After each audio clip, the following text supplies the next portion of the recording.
Bueno, muchas gracias por la pregunta, porque me permite un poco elaborar no solamente sobre cuál es la perspectiva de producción para este año, sino pensando más a futuro, cuánto más podríamos producir como país y como región y cuánto más podríamos exportar al resto del mundo.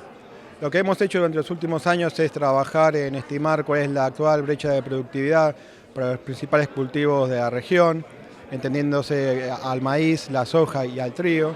Lo que hemos encontrado es que en general la brecha para los cereales es mucho más grande que para la soja. En promedio, la brecha de productividad para soja es de alrededor de un tercio, eso quiere decir que los productores alcanzan alrededor de 2/3 de la productividad potencial, mientras que en el caso de los cereales esa brecha es de alrededor del 50%. Eso quiere decir que un productor en promedio hoy en día en Argentina, en Paraguay o en Brasil está alcanzando solamente la mitad de la productividad potencial que se podría alcanzar dado el clima y los suelos dominantes de la región.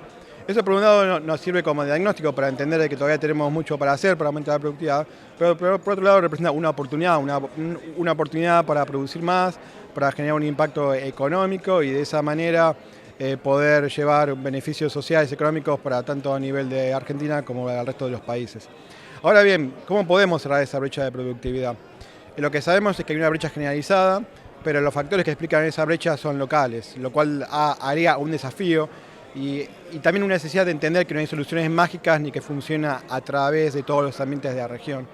En el caso de Argentina hemos hecho algunos avances en entender cuál es la causa principal detrás de esa brecha de producción y lo que hemos encontrado es que la nutrición de los cultivos es uno de los factores que explican por qué los productores están por debajo de ese potencial. Cuando uno mira las aplicaciones promedio de nitrógeno, fósforo y potasio en la región, especialmente en Argentina, son mucho más bajas que en el resto del mundo. Y para darte una idea, los balances de nitrógeno de los cultivos de cereal en Argentina son comparables o incluso más negativos que los de África. Y eso no es nada para festejar. Eso recalca que hay una necesidad de mejorar la nutrición de los cultivos y también de alinear la agenda de investigación pública y privada alrededor de esas prioridades. Finalmente, agradeciéndole muchísimo, ¿la situación que se da en la Argentina se replica, por ejemplo, en Brasil? ¿O cuál es la diferencia con Estados Unidos, por citar un caso de un gran productor? Sí, bueno, a mí no me gusta, a ver, las comparaciones son un poco odiosas y no necesariamente justas, porque estamos hablando de diferentes ambientes, etc. Pero dicho eso, puedo dar algunos comentarios que creo que son valiosos. Primero, es el de entender que antes de enviarnos a Estados Unidos, lo que tenemos que tener como referencia es el potencial local, cuánto podemos producir relativo al potencial que nos determina el clima y el suelo local. Y en ese sentido, como te dije antes, sabemos que estamos 50% por debajo en el caso de los cereales, un tercio por debajo en el caso de la soja. En términos de, yo hablaba antes de la nutrición de los cultivos, Brasil y Argentina tienen dos realidades completamente diferentes.